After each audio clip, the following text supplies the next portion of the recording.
Het bloed was nog warm te en Felix voor de laatste keer zijn ogen opende.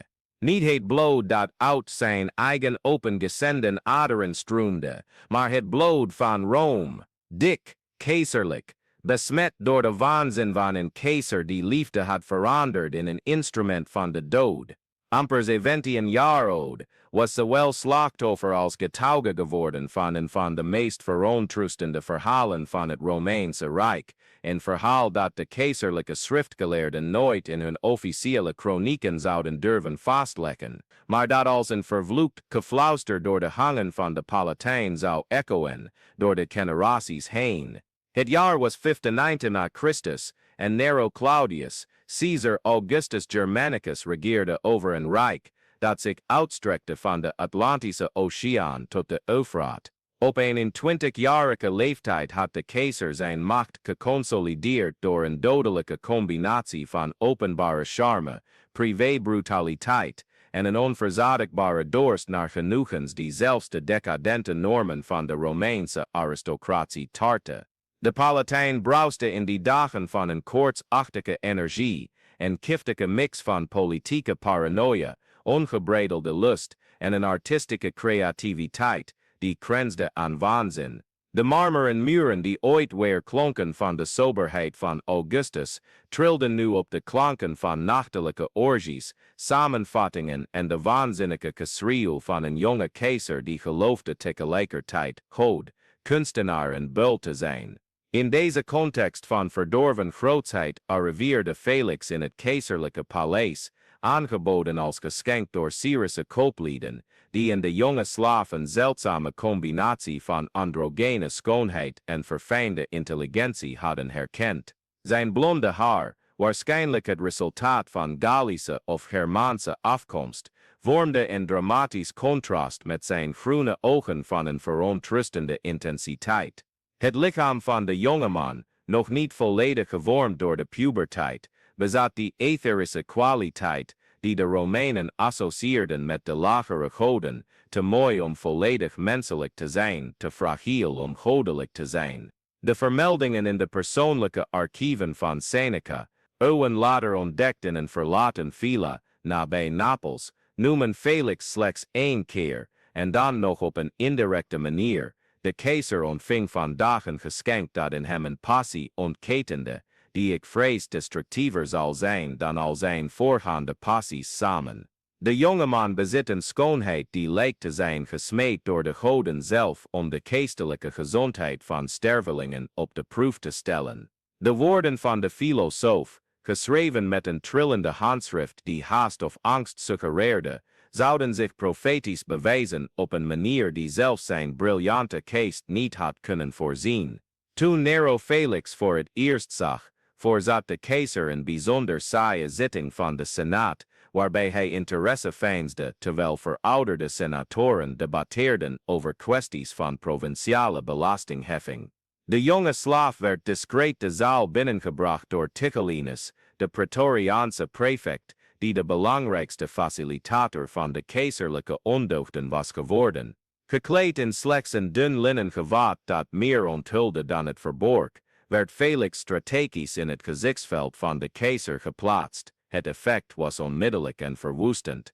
Getuigen rapporteren dat Nero abrupt een senator onderbrak die een toespraak hield over openbare werken in Germanië, zijn ogen gefixeerd op de jonge Slaaf met een intensiteit die de lucht in de zaal elektrisch geladen deed lijken. De stilte die volgde was zo diepgaand dat het geluid van de collectieve ademhaling van de senatoren hoorbaar werd, en spookachtig gefluister dat een naderende catastrofe leek aan te kondigen. Sessie geëindigd verklaarde Nero zachtjes, maar met een gezag dat geen tegenspraak duldde. Jullie allemaal, weg, nu. De woorden in het Latijn weerklonken door het marmer met een kilte die een dramatisch contrast vormde met het vuur dat in zijn ogen brandde. Binnen enkele minuten was de zaal leeg, alleen de keizer, Felix en Tigellinus bleven achter, die dicht bij de ingang bleef staan als een waakhond die op bevel wachtte. Felix bleef onbeweeglijk in het midden van de zaal staan, zijn groene ogen gefixeerd op de mozaïekvloer, die de verovering van Gallië door Caesar voorstelde.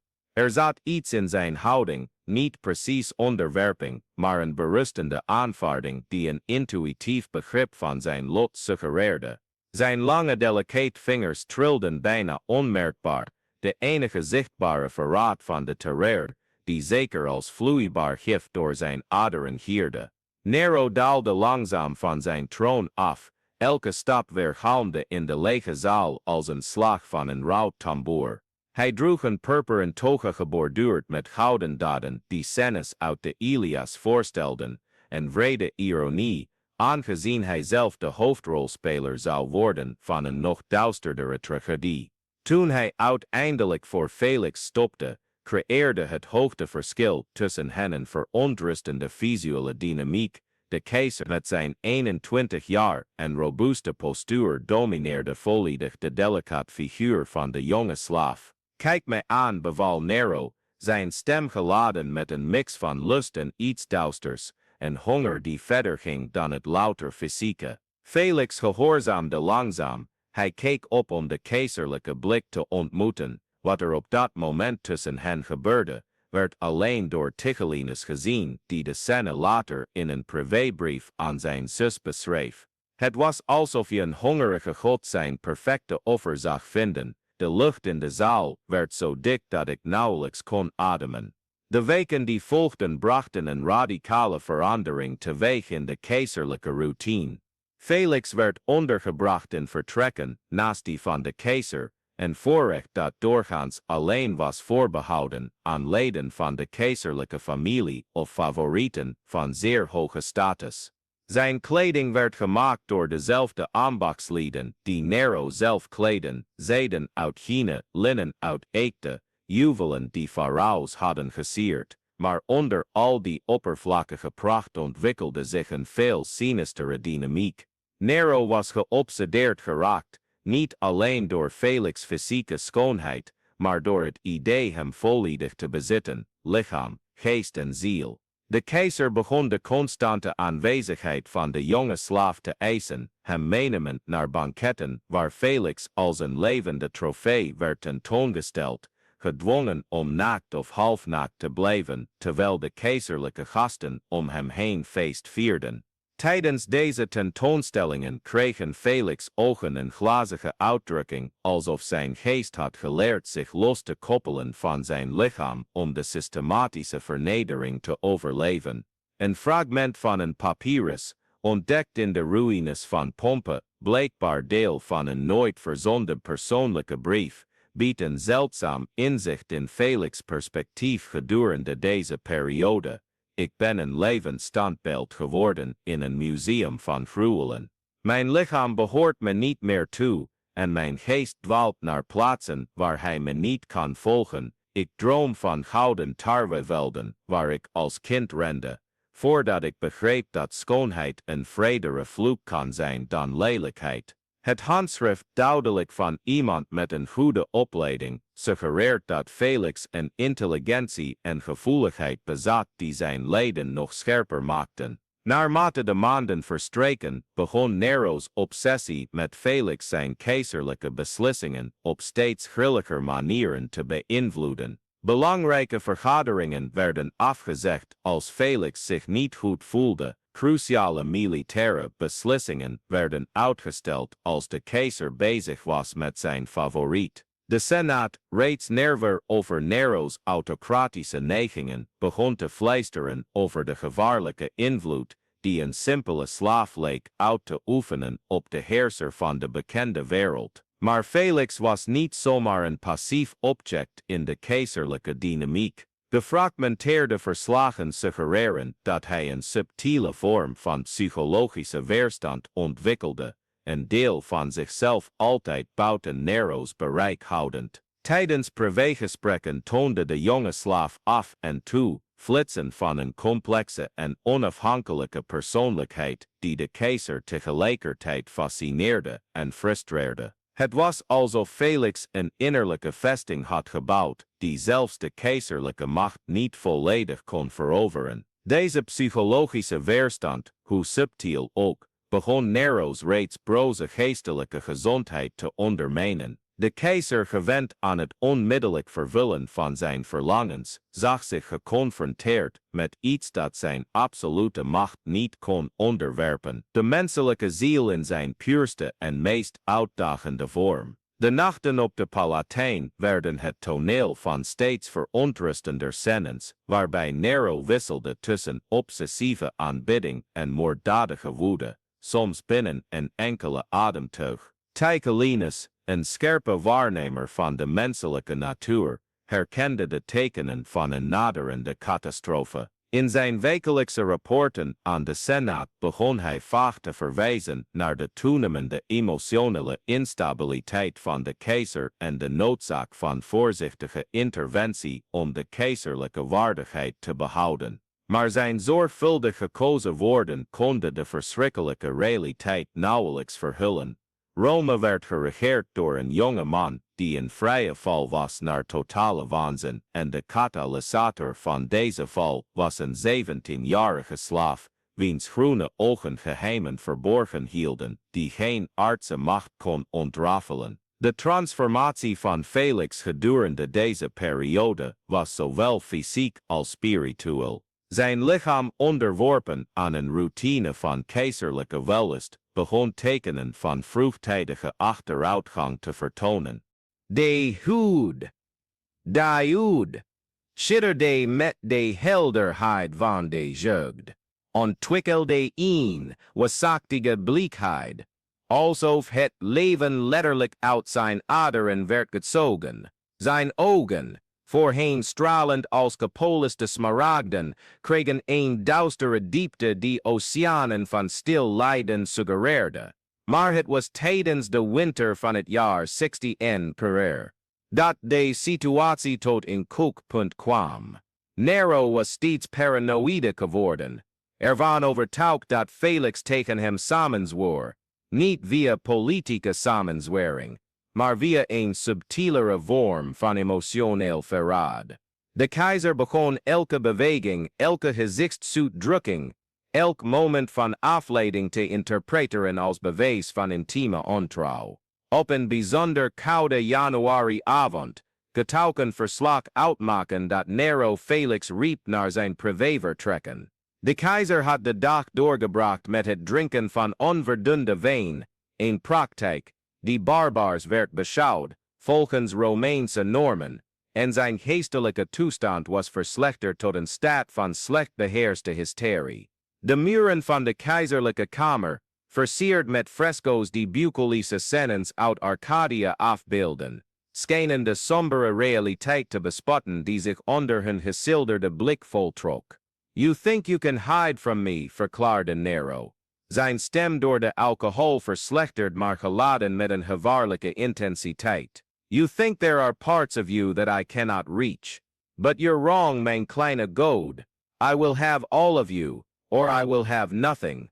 De woorden werden onderbroken door onhandige gebaren, alsof de keizer letterlijk fragmenten uit de lucht probeerde te grijpen. Felix, in het midden van de kamer geplaatst als een levend standbeeld, bleef zwijgen. Maar iets in zijn houding was veranderd, een bijna onmerkbare verstijving, die suggereerde dat er intern een besluit werd genomen. Jaren van stil lijden hadden in zijn ziel een soort staal gesmeed dat zelfs de keizerlijke macht niet kon buigen. Als u deze vertelling volgt en de intensiteit van deze menselijke tragedie voelt, overweeg dan u te abonneren op het kanaal en het notificatiebelletje te activeren. Verhalen zoals die van Felix, verhalen die de duisterste diepten van de menselijke ervaring onthullen, moeten verteld en onthouden worden. Uw abonnement ondersteunt niet alleen ons werk van historisch onderzoek, maar zorgt ervoor dat deze door de tijd tot zwijgen gebrachte stemmen blijven doorklinken door de eeuwen heen. Want uiteindelijk is het door het begrijpen van de duisternis van het verleden, dat we hopen de weg naar een meer humane toekomst te verlichten. Wat er daarna gebeurde is fragmentarisch vastgelegd door verschillende bronnen, elk met een iets andere kijk op de laatste gebeurtenissen. Suetonius, die tientallen jaren later schreef, vermeldt slechts een betreurlijk incident met een keizerlijke favoriet, met onvoorziene gevolgen. Tacitus is nog cryptischer en verweest indirect naar gebeurtenissen op de Palatijn, die de ware aard van het tyrannieke impuls aantoonden. Maar de meest gedetailleerde verslagen komen van minder officiële bronnen, privébrieven, persoonlijke dagboeken en geruchten die tot legendes zijn geworden. Volgens de meest geaccepteerde versie onder moderne historici brak Felix die noodlottige avond eindelijk zijn stilzwegen. Geconfronteerd met de onmogelijke eisen van Nero, voor een totale spirituele onderwerping, zou de jonge slaaf de woorden hebben uitgesproken, die zijn lot zouden bezegelen. U kunt mijn lichaam bezitten, keizer, maar mijn ziel behoort toe aan de goden die mij schiepen. En zij zullen mij terugroepen wanneer mijn lijden zijn doel heeft gediend. De woorden, uitgesproken in klassiek Grieks, wat wees op een verfijnde opleiding, zouden bij Nero een woede van apocalyptische proporties hebben veroorzaakt. Getuigen in de aangrenzende gangen melden geschreeuw, dat niet van een mens leek te komen, maar van een oorwezen in terminale agonie. Het geluid van brekkend marmer weerklonk door de Palatijn, gevolgd door een stilte die tot in de ochtend aanhield. Toen de keizerlijke dienaren de volgende ochtend eindelijk de moed verzamelden om Nero's vertrekken binnen te gaan, troffen zij een scène aan die hun nachtmerries voor de rest van hun leven zou achtervolgen. De keizer zat bewegingloos op een ebbenhouten stoel, zijn ogen gefixeerd op iets dat alleen hij kon zien. Zijn kleren waren bevlekt met bloed dat niet van hem was. En in het midden van de kamer, waar Felix zoveel nachten in stille lijdens had doorgebracht, was er slechts een donkere vlek op het gepolijste marmer, een permanente schaduw, die geen enkele hoeveelheid schoonmaak volledig kon verwijderen. Felix was gewoon verdwenen. Er was geen lichaam, geen fysiek bewijs van geweld behalve de bloedvlekken, geen verklaring die de rationele geest kon accepteren. Het was alsof de jonge slaaf letterlijk uit het bestaan was gewist, achterlatend slechts gefragmenteerde herinneringen en een onuitwisbare stempel op de keizerlijke psyche. In de dagen die volgden onderging Nero een transformatie, die zelfs zijn naaste bondgenoten alarmeerde. De keizer die voorheen wisselde tussen verleidelijke charme en berekende woede, werd een wezen van pure emotionele instabiliteit. Hij bracht uren door met het voeren van gesprekken met lege ruimtes, alsof Felix nog steeds aanwezig was in de keizerlijke vertrekken. Tijdens officiële banketten bleven stoelen leeg voor de speciale gast, die nooit kwam.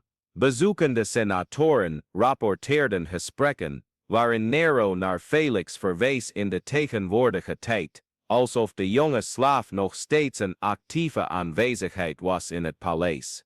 Nog verontrustender waren de momenten van verschrikkelijke helderheid, wanneer de realiteit van de situatie, de waas van keizerlijke ontkenning, tijdelijk leek te doorbreken. Gedurende deze intervallen toonde Nero een scherp begrip van wat hij had verloren, niet alleen een object van verlangen, maar de enige persoon die zijn menselijkheid ongeschonden had weten te houden, zelfs onder de meest extreme druk. Het was een les in menselijke waardigheid, die de absolute macht niet had kunnen leren, voordat het te laat was. De historische verslagen worden steeds fragmentarischer naarmate we het einde van dit verhaal naderen, maar duidelijke patronen komen tevoorschijn uit de nevels van de tijd. Nero herstelde nooit volledig van het verlies van Felix. Zijn laatste jaren werden gekenmerkt door een toenemende escalatie van grillig gedrag, culminatiepunt in de gebeurtenissen die leidden tot zijn uiteindelijke val in 60 na Chr. Historici speculeren of de ervaring met Felix een katalysator was voor de mentale achteruitgang die de laatste jaren van Nero's regering kenmerkte, of dat het gewoon een ander symptoom was van een instabiliteit die altijd al aanwezig was geweest. Maar misschien wel het meest angstaanjagende aspect van dit hele verhaal is, wat het onthult over de aard van de absolute macht en zijn vermogen, om niet alleen degenen die het uitoefenen te corrumperen, maar ook degenen die eraan onderworpen zijn. Felix in zijn stille verzet werd zowel slachtoffer als symbool van een dieperliggende waarheid over de menselijke conditie, dat er aspecten van de ziel zijn die onaantastbaar blijven, zelfs onder de meest extreme omstandigheden. De laatste jaren van Nero werden gekenmerkt door een reeks steeds grilliger beslissingen, die zijn politieke en militaire aanhangers geleidelijk vervreemden. De grote samenzwering van Piso in Seksueel kan gedeeltelijk worden gezien als een reactie op de toenemende instabiliteit, die het kenmerk van de keizerlijke regering was geworden. Toen de samenzweerders uiteindelijk tegen Nero optraden, deden ze dat met de zekerheid dat ze niet alleen een tiran verwijderden, maar een man die volledig zijn contact met de realiteit had verloren. Het eigen einde van Nero, gedwongen tot zelfmoord in een buitenwijkvilla, terwijl zijn vijanden naderden, draagt duistere echo's van de dynamiek die zijn relatie met Felix definieerde.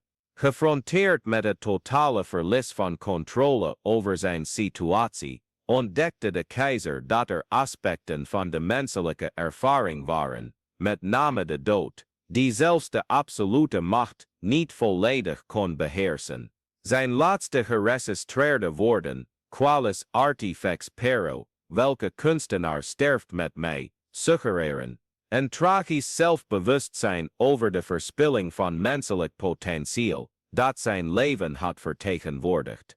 Maar hoe zit het met Felix? Het lot van de jonge slaaf blijft een van de meest blijvende mysteries van de Romeinse geschiedenis. Sommige historici speculeren dat hij in het geheim uit het paleis is verwijderd door sympathieke bondgenoten en in veiligheid is gebracht in een verre provincie. Anderen suggereren dat zijn dood zo wreed was dat zelfs de kroniekschrijvers van die tijd, gewend aan keizerlijk geweld, de details het zwijgen oplegden in de officiële verslagen. Een derde theorie, meer speculatief, maar misschien narratief bevredigender, stelt dat Felix een vorm van ultieme vrijheid bereikte door een daad van zelfbeschikking, die Nero zelfs de voldoening ontnam hem in de dood te controleren. Deze interpretatie ziet de mysterieuze verdwijning van de jonge slaaf niet als het gevolg van keizerlijke gewelddadigheid, maar als een laatste daad van verzet, en finale weigering om zijn verhaal volledig te laten schrijven door de grillen van een tiran. Ongeacht de historische waarheid, overstijgt de erfenis van Felix de specifieke details van zijn lot. Zijn verhaal is een blijvend symbool geworden van menselijke weerstand tegen systematische onderdrukking. Een les over het vermogen van persoonlijke waardigheid om te overleven, zelfs onder de meest vernederende omstandigheden. In een tijd waarin de macht van het Romeinse Rijk absoluut onbetwistbaar leek, toonde een jonge slaaf aan dat er bolwerken van de menselijke geest zijn, die zelfs keizers niet kunnen veroveren. De breder implicaties van dit verhaal reiken veel verder dan de specifieke omstandigheden van het Romeins Rijk. De dynamic tussen Nero en Felix bijt in waarom trustende case study over hoe absolute macht kan corrumperen, niet alleen door openlijke reedheid, maar ook door een subtielere vorm van psychologische gewelddadigheid die de essentie van de individuele persoonlijkheid probeert te vernietigen. Het is een les die door de eeuwen heen weer klinkt en die resoneert in historische contexten zo divers als de concentratiekampen van de 20e eeuw en moderne totalitaire regimes. Tegelijkertijd biedt de weerstand van Felix een krachtig tekenvoorbeeld op het historische determinisme dat soms kenmerkend is voor discussies over macht en onderdrukking. Zijn vermogen om een onaantastbare kern van zichzelf te behouden, zelfs onder extreme druk, suggereert dat er iets in de menselijke natuur is dat fundamenteel onverwoestbaar blijft, een vonk van waardigheid die kan worden verduisterd, maar nooit volledig kan worden uitgedoofd. Het verhaal van Felix werpt ook diepe vragen op over historische herinnering en de stemmen die we kiezen te bewaren of te vergeten. Als een slaaf zonder politieke of economische macht vertegenwoordigt Felix miljoenen individuen wier ervaringen werden gemarginaliseerd of volledig werden gewist uit de officiële verslagen. Zijn verhaal overleeft alleen in fragmenten, geruchten en geïnformeerde speculatie en herinnering aan hoeveel vergelijkbare verhalen voor altijd verloren zijn gegaan in de stilte van de officiële geschiedenis. Maar misschien wel het meest langdurig verontrustende aspect van dit verhaal is wat het onthult over de aard van de liefde onder omstandigheden van extreme machtszonkelijkheid. Nero's obsessie met Felix kan niet eenvoudigweg worden gecategoriseerd als lust of sadisme. Het bevatte elementen van iets dat met oprechte liefde zou kunnen worden verwoord, ware het niet voor de totale afwezigheid van wederkerigheid of toestemming. Deze verwarring tussen bezit en aanbidding, tussen dominantie en devotie, biedt een duistere casusstudie over hoe zelfs de meest verheven menselijke emoties kunnen worden gecorrumpeerd door fundamenteel verstoorde machtsdynamiek. De geleidelijke transformatie van Nero, van een ogenschijnlijk stabiele keizer tot een volledig instabiele despoot, dient ook als een meditatie over de corrosieve effecten van absolute macht op de menselijke psyche. Zijn relatie met Felix kan worden gezien als een microcosmos van zijn bredere relatie met het Romeinse Rijk, een dynamiek waarin het onvermogen om grenzen of weerstand te accepteren onvermijdelijk leidde tot zelfvernietiging. Naarmate dit verhaal ten einde loopt, blijven we met meer vragen dan antwoorden achter. Wat er die noodlottige nacht echt met Felix is gebeurd, blijft een mysterie dat waarschijnlijk nooit volledig zal worden opgelost. Maar misschien is die ambiguïteit wel passend voor een verhaal dat uiteindelijk gaat over de grenzen van wat kan worden gekend, gecontroleerd of bezeten door welke menselijke macht dan ook, hoe absoluut die ook mag lijken. Uiteindelijk is het verhaal van Felix en Nero een tragedie in de meest klassieke zin, een verhaal over fundamentele menselijke tekortkomingen die onvermijdelijk leiden tot een catastrofe. Maar het is ook een verhaal over weerstand, waardigheid en het blijvende vermogen van de menselijke geest om zelfs onder de meest onderdrukkende omstandigheden vormen van vrijheid te vinden. Het is een les die de specificiteit van het Romeinse Rijk oversteekt en spreekt tot bredere waarheden over macht, liefde en de menselijke conditie die vandaag de dag net zo relevant zijn als 2000 jaar geleden. In een tijd waarin kwesties van macht, toestemming en menselijke waardigheid nog steeds een groot deel van ons politieke en sociale discours bepalen, biedt het verhaal van Felix zowel een waarschuwing als een inspiratie. Een waarschuwing over de gevaren van het toestaan dat macht zich concentreert in handen van individuen die contact met hun eigen menselijkheid zijn verloren en een inspiratie over het vermogen van ogenschijnlijk machteloze individuen om hun essentiële integriteit te behouden, zelfs in het aangezicht van systematische onderdrukking. Dus, terwijl de specifieke details van het leven en de dood van Felix gehuld blijven in mysterie, blijft zijn erfenis als symbool van menselijke weerstand weerklinken door de gangen van de tijd. In elke daad van stille verzet, in elke weigering om volledig te worden gebroken door schijnbaar onmogelijke omstandigheden, in elk moment waarop persoonlijke waardigheid zegeviert over institutionele dwang, leeft de geest van Felix voort. En misschien is dat wel de meest passende vorm van onsterfelijkheid voor iemand die zich in zijn leven weigerde zijn ziel te laten bezitten door welke aardse macht dan ook, hoe keizerlijk haar pretenties ook mochten zijn.